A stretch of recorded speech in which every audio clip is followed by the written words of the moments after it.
이번에는 우리 4050 매력적인 이력서 작성법에 대해서 한번 소개를 드리고자 합니다. 여러분, 제가 이력서를 볼 때 제일 먼저 이렇게 보는 게 인사 담당자들도 다 그럴 거예요. 사진이거든요. 근데 우리 40대 분들은 그래도 그나마 좀 나은데 50대 분들은 셀카 찍어서 그냥 막 갖다 사진을 붙여요. 막 전신 사진도 올려놓고 막 얼굴도 쪼매난 사진도 올려놓고 사진이 엉망진창입니다. 이 취업하시려고 이렇게 이력서를 보내시는 건지 그냥 뭐 하시려고 하시는지 저는 전혀 모르겠어요. 진짜 취업에 대한 간절함이 있으신지. 첫 번째 첫인상 결국 사진에서 나오는데, 여러분 사진 있잖아요. 요즘 한 1, 2만 원이면 잘 찍습니다. 거기 가면 양복도 다 있어요. 셔츠도 다 있고 타이도 딱 매고. 그게 기본적인 예인데 그걸 지키지 않는 분들, 그러니까 사진도 대충 찍어서 올려버리고 이거 있잖아요. 절대 하시면 안 돼요. 이거 뭐 내 취업하겠다고 하시는 거라면 사진부터 바꾸셔야 돼요. 일단 우리가 이력서를 볼 때 기본 정보에서 사진, 그 다음에 나이, 그 다음에 뭐 주소 뭐 이런 게 있잖아요. 거기에서는 사진이 제일 중요합니다. 나이도 지금 이제 1살 우리가 어려졌잖아요. 또 2살 어려지신 분도 계시고 하니까 얼마나 좋아요. 40대까지 하다가 이제 50세에서 49세 되신 분들 이제 40대 지원 가능하시잖아요. 그러니까 얼마나 유리합니까? 그러니까 우리 기본 정보에도 사진, 정말 이렇게 경쟁력 있는 사진 붙여주시길 바라고, 반명한판 있잖아요. 외권 사진이 아니더라 반명한판 사진에서 약간 좀 온화하고 그런 표정의 모습을 딱 붙여두시면은 좋고, 머리도 그냥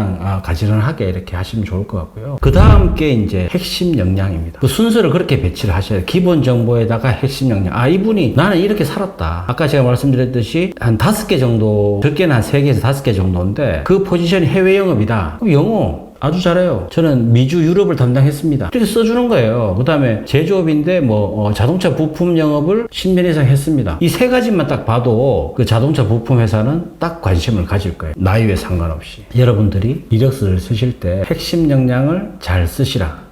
핵심 역량을 그냥 뭉뚱그려서 쓰시는 이유가 여기저기 다 보내려고 하시잖아요. 근데 우리는 40대, 50대 그러면 안 돼요. 회사에 맞춤형 이력서를 쓰셔야 돼요. 핵심 역량도 마찬가지. 핵심 역량도 그렇게 해서 계속 이제 업데이트 해줘야 되지. 내가 A라는 회사에 지원하면 A라는 회사에 맞게끔 핵심 역량을 뽑아서 순서 배치도 가장 중요한 걸 1번으로, 그 다음에 2번째, 3번째 이렇게 쓰시는. 내가 할 말이 많다 한 5개, 6개 쓰시고, 그 다음에 이제 들어가는 게 학교, 자격. 이를 위해서 나는 영어를 연수를 갔다 왔다. 뭐 영어 토익이 얼마다. 이런 이제 오픽이 얼마다. 이런 이제 영어 실력들을 이렇게 자격증 중심으로 써주시고, 예를 들어서 뭐 인허가 중심을 했다. 그러면 뭐 의료기기 인허가다. 의료기기 인허가 관련된 자격증, 뭐 2급 자격증을 땄다. 뭐 그런 게 다 포함이 되겠죠. 그렇게 해서 내가 했던 역량을 쌓으신 다음에 그 다음에 쓰시는 게 이제 경력기술서인데, 최근에 근무했던 회사에서 마지막 근무했던 순서대로 쭉 쓰시는데, 그 회사는 회사에 대한 주요 사업 내용, 그 다음에 매출액, 지원수 이거 반드시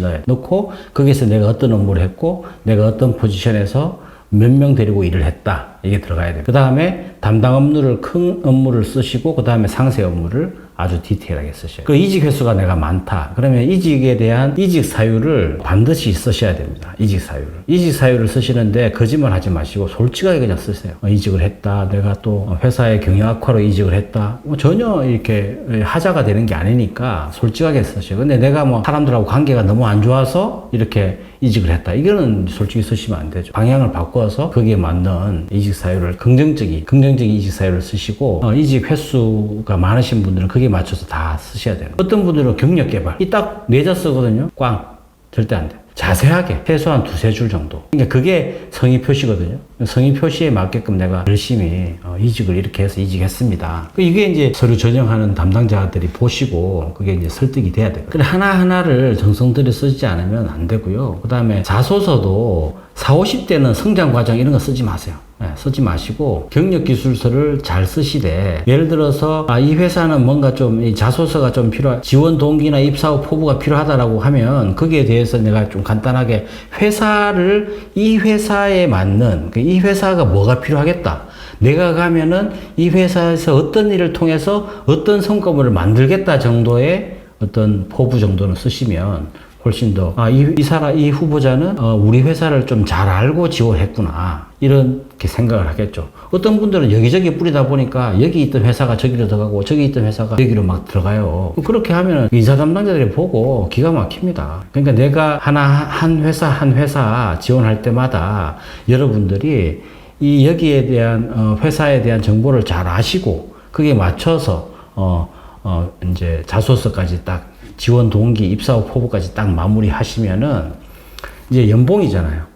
연봉은 이렇게 하세요. 40, 50대, 특히 40대 초중반에 내가 이제 아직까지 인력 시장에서 이제 호출을 많이 받을 때는 최종 연봉에서 한 5에서 10%. 내가 너무 가고 싶은 회사다. 그럼 수평이동. 근데 내가 이제 이직 시장에서 아무리 이제 이력서나 이렇게 입사 제안을 해도 연락이 없다. 그러면은 하향을 하는데 어떤 분들은 뭐 7, 8천 받다가 3, 4천 얘기, 4, 5천 얘기 이러면 안 되고 내가 최종 연봉을 받았잖아요. 받았으면 뭐 한 7, 8천 이상 받았다. 1억 이상 받았다. 그러면은 거기 그 회사에 들어가면 회사에서 평균 연봉이라는 게 있어요. 그 회사가 주는, 직원들한테 주는 그 평균 연봉 정보를 보고 차부장급이 얼마 받느냐. 그럼 내가 좀 더 많이 받았다 그러면은 차부장급에서 조금 맥스, 연봉 밴드가 있잖아요. 맥스와 미니멈이 있는데 맥스 근처에, 이게 맥스가 차부장급이 한 8천만 원 받는다 그러면 내가 한 7,500 이상 써도 이제 커버가 되는 거예요. 그렇게 써야지. 어떤 분들은 이 회사에 대한 전혀 연봉 정보는 없이 내가 1억 이상 받았다, 1억 이상 주시오. 됩니까? 안 되죠. 그러니까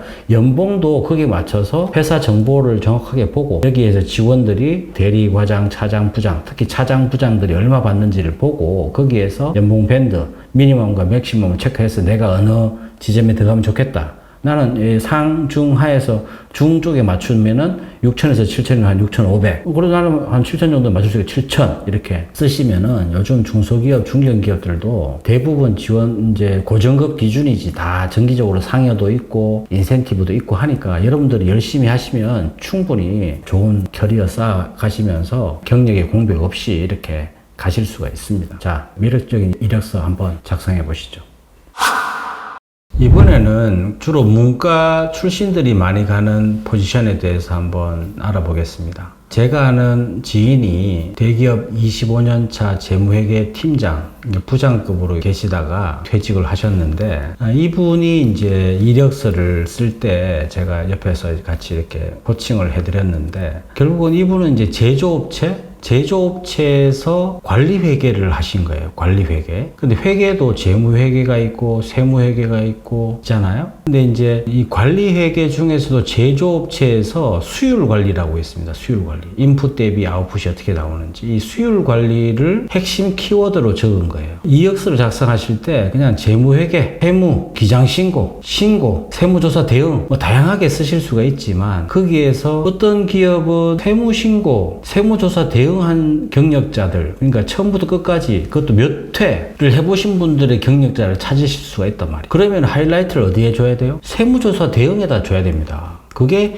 핵심 역량 첫 번째에 들어가야 되는 거예요. 근데 그러지 않잖아요. 재무회계, 세무회계, 관리회계 다 이렇게 적어놓으니까 전혀 차별되지 않는 그런 이력서란 말입니다. 지금 우리 40대, 50대에 특히 문과 베이스의 직무들은 특화되고 하이라이트를 주지 않으면 전혀 눈에 띄지 않습니다. 아까 말씀드렸듯이 제조업체 수율관리 경력, 이게 핵심 키워드가 되는 거예요. 그죠? 거기에서 재무회계 팀장은 아무 의미가 없는 겁니다. 여러분들 또 재무회계 팀장 내지는 재무회계 차부장급으로 계셨다가 CFO 지원하면 CFO 되실 것 같아요? 안 됩니다. 왜냐면은 CFO는 또 CFO 나름대로 또 이렇게 경력이 있으셔야 되는 거예요. 그래서 우선적으로 내가 CFO가 되고자 하기보다 CFO에 대한 업무 역량을 한 번이라도 경험을 해보신 게 더 중요한 것이죠. 그래서 특히 이제 재무 쪽으로 이렇게 경력을 쌓으신다면 더 디테일하게 내가 했던 것들을 중심적으로 써서 아까 제가 소개시켜드렸듯이 채용 공고에 대한 맥락을 잘 읽으셔서 이 회사는 제조업체이구나. 제조업체니까 원가 관리를 해야 되겠구나. 원가 회계 쪽에 내가 경력을 쌓으셨으면 그 관련된 경력을 하이라이트를 줘서 작성하는 게 중요한데 늘 똑같은 이력서를 쓰셔 똑같은 방식으로 올리잖아요. 전혀 안 됩니다. 그러니까 지금부터는 그런 식으로 이력서 작성할 때 회사에 맞는, 그렇게 해서 내가 업무에 맞는 그런 쪽으로 잘 작성하셔서 지원하시고요. 이제 뭐 구매도 마찬가지로 그냥 어떤 걸 구매했다, 장비 구매했다 이런 식으로 큰 틀에서 얘기하지 마시고 부품을 적으세요.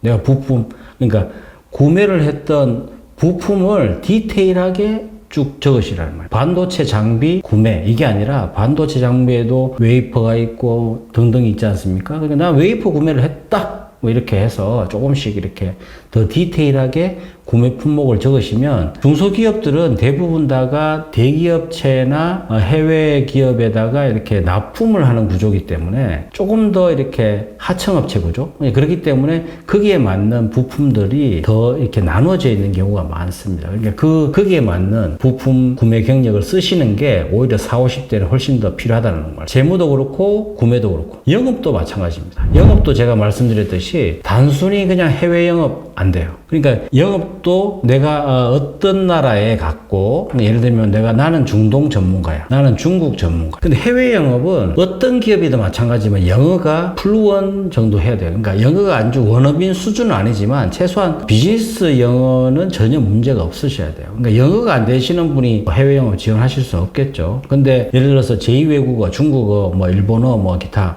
이런 언어를 하시면 거기에 맞는 또 포지션을 지원하실 수가 있겠죠. 그러니까 해외 영업도 내가 어떤 분야에서 해외 영업을 하셨는지, 그러니까 해외 영업도 제발 화장품 했다가 뭐 자동차 부품 갔다가 이러시면 안 된다는 거예요. 물론 그렇게 살아봤는데 어떻게? 그러니까 지금부터라도 내가 현재 최종 회사, 그러니까 내가 지금 구직하기 전 바로 그 회사에서 제가 무조건 5년 이상으로 했던 게 그 전에 경력을 그나마 좀 상쇄시킬 수 있는 마지막 회사의 경력이 5년 이상이 되면 그걸로 내가 승부를 걸 수 있거든요. 그러니까 거기에서 내가 했던 품목이 뭔지가 제일 중요한 겁니다. 그 전에 화장품을 했던 뭐 식품을 했던 상관이 없어요. 근데 업종별로 막 넘나들면서 해외 영업하는 거 절대 안 됩니다. 식품은 식품대로, 화장품대로, 자동차 부품은 자동차 부품대로 이렇게 경력 관리를 안 하신 분들은 굉장히 더 어려우세요. 근데 그나마 가능성이 있는 거는 마지막 회사의 경력이 내가 5년 이상이라면 그걸로 한번 도전을 해보시면 좋을 것 같아요. 그래서 직무별로 이렇게 조금씩 나누어서 그 인사청문은 어떻게 하냐? 인사청문은 40대 중반에 들어가는 회사를 계속 계셔야 됩니다. 근데 40대 중반인데 후반에 나오잖아요. 40대 후반에서 50대 초반에 가시기 힘드세요. 어디든지 인사청문하는 포지션 자체가 새로운 회사로 가기 정말 힘든데요. 그러니까 대기업에 계셨던 분들이야 충분히 이렇게 가실 수가 있으세요. 40대 후반, 50대 초반까지도. 그런데 그렇지 않은 분들은 40대 후반 되면 사실 이제 더 이상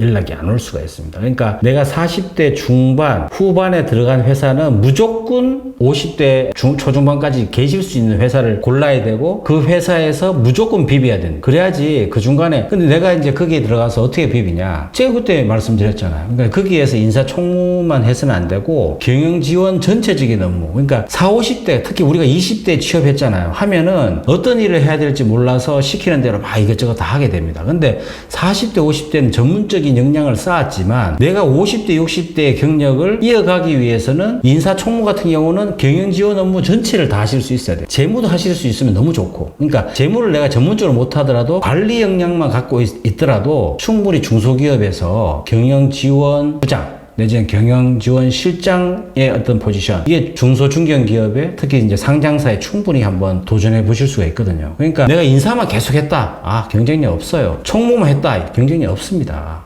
그거는 30대들이 너무 많아요.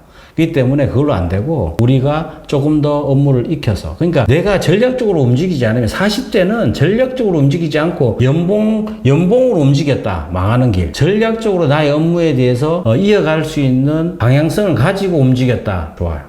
그런 식으로 가시는 게 답입니다.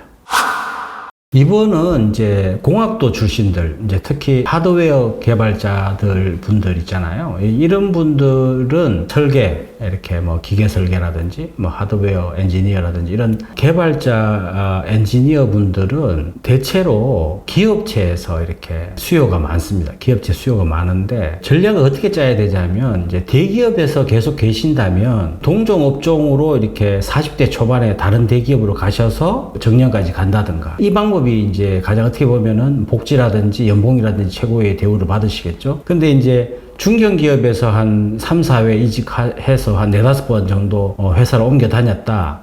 이분들은 40대 40대 초반 정도에는 내가 이제 50대까지 일을 할 수 있는 회사를 찾아야 돼요. 40대 초중반에 입사하시면은 보통의 경우에 한 기술연구소장 정도, 부소장 정도로 이제 들어가셔서 거기에 이제 한 부장급으로 입사를 하시면 거기에 맞춰서 내가 한 3년 정도 성과를 내잖아요. 그러면은 임원도 한번 도전해 보실 수가 있는 거예요. 그러니까 40대 중반 하드웨어 엔지니어 개발자분들은 기술연구소장을 노려라. 그 이제 많은 기업들, 특히 이제 상장돼 있는, 코스닥에 상장돼 있는 많은 기업들의 기술연구소 자리를 노려보시라. 거기에 대부분 이제 시작은 뭐 40대 중후반까지 다 채용을 한다고 하지만 기업체 입장에서는 한 40대 중반의 인력을 채용해서 3, 4년 정도 같이 이렇게 서로 간의 회사와 후보자 간에 이렇게 서로 맞춰보고 서로 잘 맞다면 그때 이제 임원으로 한번 기술연구소장으로 한번 노려보고 그거 더 잘하시면 이제 기술 담당 CTO도 충분히 가능하시거든요. 그러니까 엔지니어 공학도 출신들은 대기업은 40대 뭐 한두 개 회사 옮겼으면 40대 초반에 이제 마지막 세 번째 회사 대기업으로 가서 정년까지